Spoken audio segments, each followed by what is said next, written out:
Everyone, and again we are here with most important question of general science. So let's start it. Our first question is, what is the SI unit of pressure? And the options are: option A Newton, B Pascal, C Candela, and D none of this. So the right answer is option B, that is Pascal. और कभी कभी exam में आपको जो ये है pressure दिया गया है उसका डायमेंशन भी पूछा जाता है, तो इसका डायमेंशन भी आपको याद रखना है। ये होता है M L-1 और T-2। And the next question is, by which device alternating current is converted into direct current? Alternating current, that means AC convert to DC.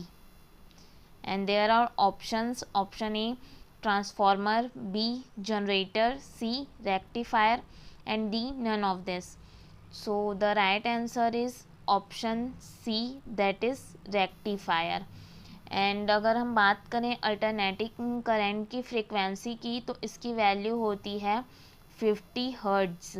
और वहीं अगर हम डीसी करंट की फ्रीक्वेंसी की बात करें तो इसकी फ्रीक्वेंसी 0 होती है। और घर में हम जितने भी इलेक्ट्रॉनिक्स चलते हुए देखते हैं उसके लिए इम्पॉर्टेंट है उसका डीसी करंट में होना। हमें किसी भी इलेक्ट्रॉनिक्स को चलाने के लिए डीसी करंट की आवश्यकता होती है, एसी की नहीं। नेक्स्ट क्वेश्चन देखते हैं, डिफेक्ट ऑफ आई जिसको हम बोलते हैं एस्टीमैग्नेटिज्म इस corrected by using which lens. ये जो प्रॉब्लम होता है इसको हम दूर करने के लिए कौन से लेंस को यूज़ में लाते हैं, हमें ये बताना है। आपके ऑप्शंस हैं convex lens, B concave lens, and C cylindrical lens, और डी नन ऑफ दिस। तो आपका राइट आंसर हो जाएगा। पहले इन प्रॉब्लम्स को हम जान लेते हैं। Total 3 type of I defect होते हैं। एक जो होता है वो मायोपिया होता है, सेकंड होता है हाइपरमेट्रोपिया होता है, और थर्ड जो आपको यहाँ पे पूछा गया है एस्टिमैग्नेटिज्म होता है। तो सबसे पहले अगर हम बात करें मायोपिया की, तो मायोपिया में ये होता है कि हमको नियर बाई ऑब्जेक्ट्स तो क्लियरली विजिबल होते हैं, बट जो फार ऑब्जेक्ट्स हैं वो दिखाई नहीं देते हैं, और इसे दूर करने के लिए हम कॉन्केव लेंस का यूज़ करते हैं।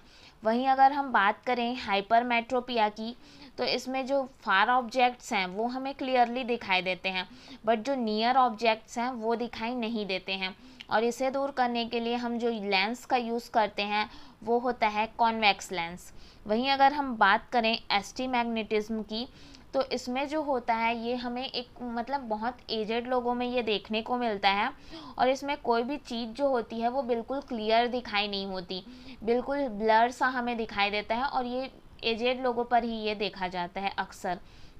और इसको जो दूर करने के लिए अगर हम बात करें कि हम किस लेंस का यूज़ करते हैं, तो आपका राइट आंसर हो जाएगा option C, that is cylindrical lens. हम इस प्रॉब्लम को दूर करने के लिए सिलेंड्रिकल लेंस का यूज़ करते हैं। नेक्स्ट क्वेश्चन हम देखते हैं, which element is present in all acids. जो सभी एसिड होते हैं उनमें कौन सा एक एलिमेंट होता है जो प्रेजेंट होता ही है, हमें ये बताना है।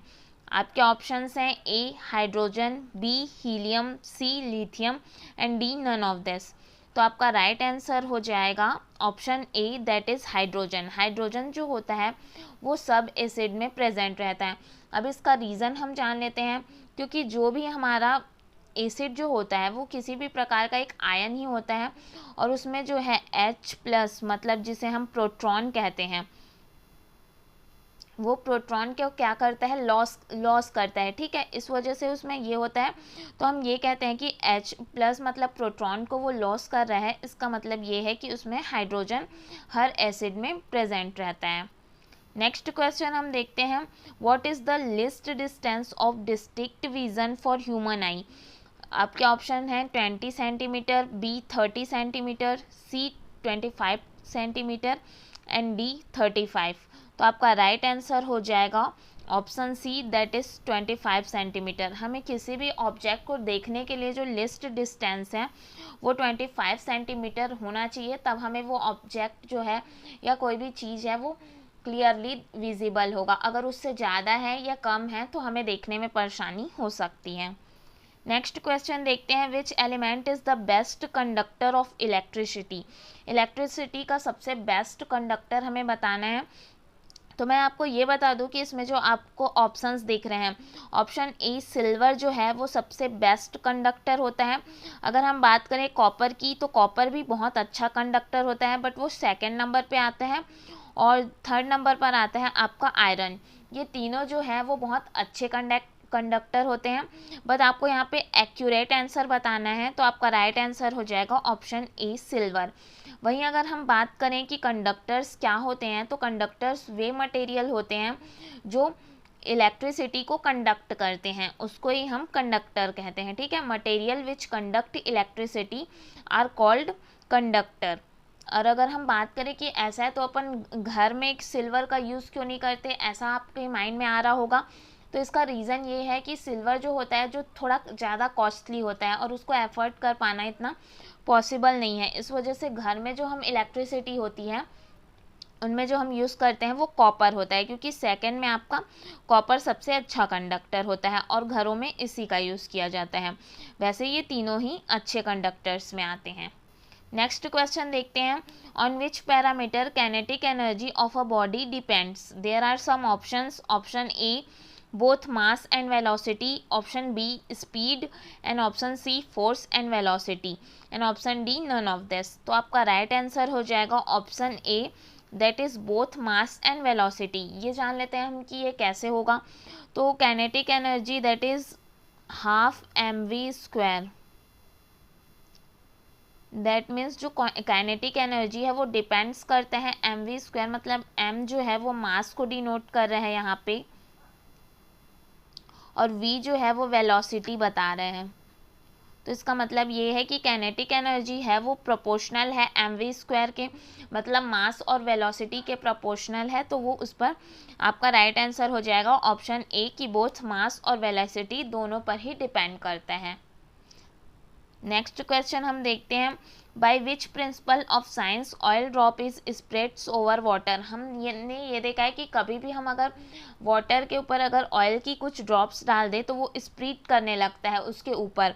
तो ये किस वजह से होता है हमें ये बताना है।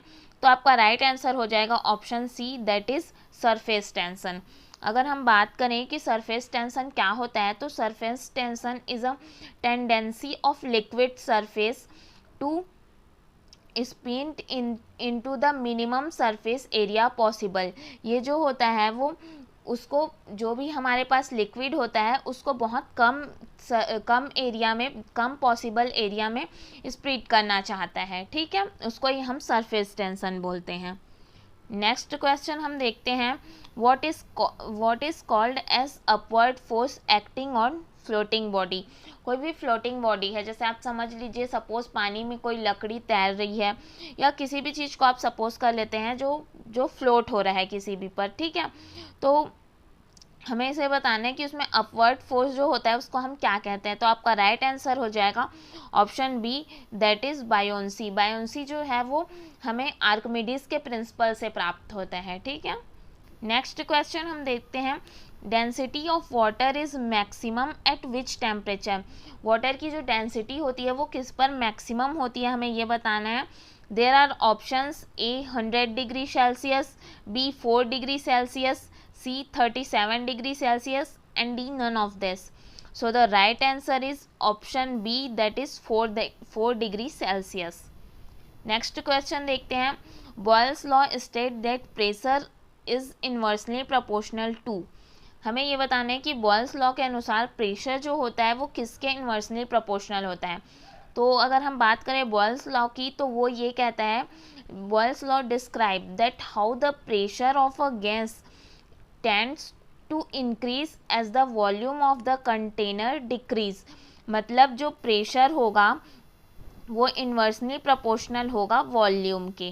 ठीक है, तो आपका राइट आंसर हो जाएगा option A, that is volume. Next question देखते हैं, name the metal which is extracted from sea water. Sea water से हम जिसको एक्सट्रैक्ट करते हैं वो मटेरियल कौन सा है, हमें ये बताना है। तो आपका राइट आंसर हो जाएगा option A, that is magnesium.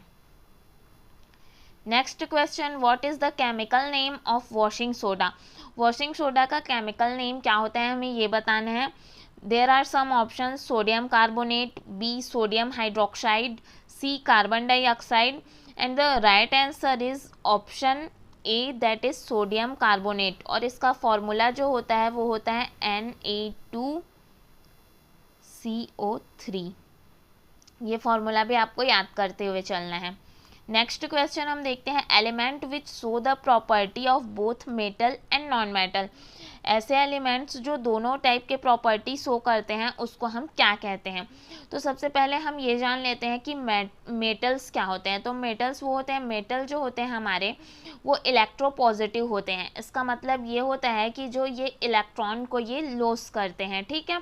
वहीं अगर हम नॉन मेटल की बात करें तो नॉन मेटल जो होते हैं वो इलेक्ट्रोनेगेटिव होते हैं। इलेक्ट्रोनेगेटिव का मतलब है कि ये जो होते हैं इलेक्ट्रॉन को एक्सेप्ट करते हैं। तो हमें ये बताना है कि कोई ऐसे एलिमेंट जो दोनों प्रकार की प्रॉपर्टी शो करते हैं उसको हम क्या कहते हैं। तो वो हमारे कहलाते हैं मेटोलिट्स। आपका ए ऑप्शन इसका राइट आंसर हो जाएगा, ठीक है। और मेटेलॉइड्स में जो आते हैं हमारे पीरियोडिक टेबल के अकॉर्डिंग अगर देखें तो बोरॉन, सिलिकॉन, जर्मेनियम, आर्सेनिक, ये सब जो है वो मेटलॉइड्स में आते हैं, ठीक है। नेक्स्ट क्वेश्चन हम देखते हैं, which metal is found in our blood. जो हमारा ब्लड होता है उसमें कौन सा मेटल मिलता है हमें ये बताना है। तो आपको ऑप्शन दिए गए हैं, option A gold, B titanium, C iron and D zinc. So the right answer is option C, that is iron. अगर इसके हम फॉर्मूला की बात करें तो ये होता है Fe। आयरन जो होता है वो हमारे ब्लड में पाया जाता है और इसकी एटॉमिक नंबर जो होती है वो 26 होती है। वहीं अगर हम ब्लड की बात करें तो टोटल 3 होते हैं। एक RBC होता है, रेड ब्लड सेल्स, और जो होता है WBC होता है, वाइट ब्लड सेल्स, और जो थर्ड होता है वो ब्लड प्लेटलेट्स होते हैं। नेक्स्ट क्वेश्चन देखते हैं, name the lightest element in the periodic table. There are some options. Option A hydrogen, B helium, C lithium and D boron. So the right answer is option A, that is hydrogen. Hydrogen जो होता है वो lightest element होता है। अगर इसके atomic number की बात करें तो ये 1 होता है, ठीक है। नेक्स्ट क्वेश्चन हम देखते हैं, how much oxygen is present in our atmosphere. हमारा जो एटमॉस्फेयर है उसमें कितना % ऑक्सीजन होता है हमें ये बताना है। तो आपका राइट आंसर हो जाएगा ऑप्शन ए, दैट इज 21%। अगर हम एक्यूरेट में बात करें तो ये 20 पॉइंट समथिंग होता है और हम इसे राउंड फिगर में 21% लेते हैं। वहीं अगर ये जो आपको सेकेंड ऑप्शन दिख रहा है 78%, तो ये जो होता है वो नाइट्रोजन का % होता है। और अगर हम बात करें 1% की तो 1% में ऑर्गन और अदर गैसेस आते हैं। नेक्स्ट क्वेश्चन देखते हैं, what is the other name of hydrochloric acid. Hydrochloric acid जो होता है उसका अदर नेम और क्या है हमें ये बताना है। तो आपका राइट आंसर हो जाएगा muriatic acid, option C. Next question हम देख लेते हैं, अगर हम बात करें हाइड्रोक्लोरिक एसिड की तो इसका जो फॉर्मूला होता है वो HCl होता है, ये भी आपको याद रखने हैं। नेक्स्ट क्वेश्चन देखते हैं, विच acid is present in vinegar. Vinegar जो होता है उसमें कौन सा एसिड पाया जाता है हमें ये बताना है। There are options, option A acetic acid, option B methanoic acid, option C formic acid and option D benzoic acid. So the right answer is option A, that is acetic acid. Next question, name the largest internal organ of human body. Human body का जो largest internal organ है वो हमें बताना है। There are some options, option A liver, B pancreas, C lungs and D heart. So the right answer is option A, that is liver. और अगर हम बात करें लीवर की तो ये हमारे डाइजेस्टिव सिस्टम का ही एक पार्ट होता है जो कि लार्जेस्ट इंटरनल ऑर्गन होता है और इसकी जो रीजनरेटिव पावर होती है वो भी सबसे अधिक होती है। नेक्स्ट देखते हैं, which gas is also called as laughing gas.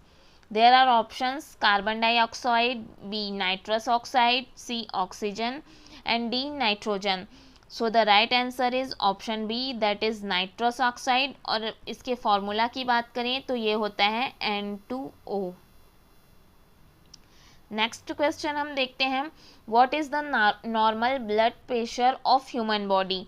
So the right answer is option D, that is 120/80 mmHg। अगर हम बात करें कि ये जो होता है हमारा वो नॉर्मल ब्लड प्रेशर होता है, अगर इससे ज़्यादा है किसी का ब्लड प्रेशर तो वो हाई ब्लड प्रेशर में आता है, और वहीं कम होने पर हम उसे लो ब्लड प्रेशर में लेते हैं। नेक्स्ट क्वेश्चन देखते हैं, name the branch of science which is related to study of teeth. Teeth से रिलेटेड जो हम स्टडी करते हैं उसको हम क्या कहते हैं, हमें ये बताना है। तो आपका जो राइट आंसर हो जाएगा वो होगा option D, that is ओडेंटोलॉजी।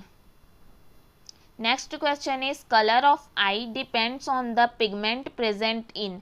Option A cornea, option B iris, option C pupil and option D retina.